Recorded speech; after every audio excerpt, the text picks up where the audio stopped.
عزیز طلباء السلام علیکم، میں ہوں علی مبشر۔ آپ دیکھ رہے ہیں پاکستان کی سب سے بڑی یونیورسٹی کا پہلا اور مستند YouTube channel MBK student care line. اب اسٹوڈنٹس بہت زیادہ پریشان ہیں، خاص طور پہ وہ اسٹوڈنٹس جن کے پیپر کے اندر پاسنگ مارکس شو ہو رہے ہیں، 50 60 نمبر شو ہو رہے ہیں اور پھر بھی ان کو ری اپیئر آ گیا ہے یا اگین ری اپیئر آ گیا ہے۔ تو یہ بات میں آپ کو بتا دوں کہ آپ کی اسائنمنٹ کے 30% نمبر انکلوڈ ہوتے ہیں آپ کے فائنل ایگزام میں، اور فائنل ایگزام کے جو نمبر ہوتے ہیں وہ 70% انکلوڈ ہوتے ہیں آپ کے فائنل جو آخری رزلٹ بنتا ہے اس کے اندر۔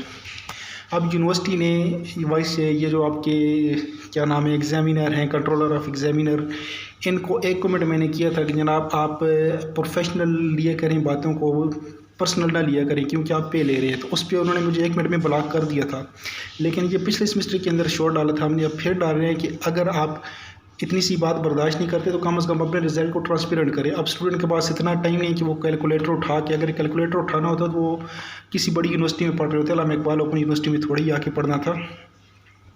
اگر کیلکولیٹر اٹھا کے اسٹوڈنٹ نے اپنے رزلٹ دیکھنے ہیں تو پھر آپ کے رزلٹ اناؤنس کرنے کا فائدہ کیا ہے بھائی؟ آپ اپنا جس طرح پہلے سسٹم تھا، آپ اسائنمنٹ کا رزلٹ الگ شو کریں، پیپر کا ساتھ الگ شو کریں۔ اسٹوڈنٹ کو پتہ ہے کہ اس کے پیپر میں نمبر کتنے آئے ہیں، اسٹوڈنٹ کو پتہ ہی نہیں اس کے پیپر میں نمبر کتنے، آپ 60 نمبر تو لگا کے اس کو ری اپیئر دے رہے ہیں۔ آپ ٹرانسپیرنسی نہیں لا رہے نا۔ جب آپ کا فائنل رزلٹ کارڈ جو آپ نے ٹرانسکرپٹ یا کمپلیٹر جو آپ نے دینے ہیں اس کے اندر آپ بے شک وہ غائب کرتے ہیں، لیکن سیمسٹر رزلٹ کے اندر تو کم از کم آپ اس کی اسائنمنٹ کے نمبر اور پیپر کے نمبر الگ الگ شو کریں، اس کو کنفیوژن میں نہ ڈالیں۔ اور ان اسٹوڈنٹس کو میں بتا دوں جن کا اگین یہ پیر ہے کہ آپ کے پیپر کے اندر فیل ہیں، آپ کے اسائنمنٹ کی وجہ سے آپ کے نمبر زیادہ شو ہو رہے ہیں۔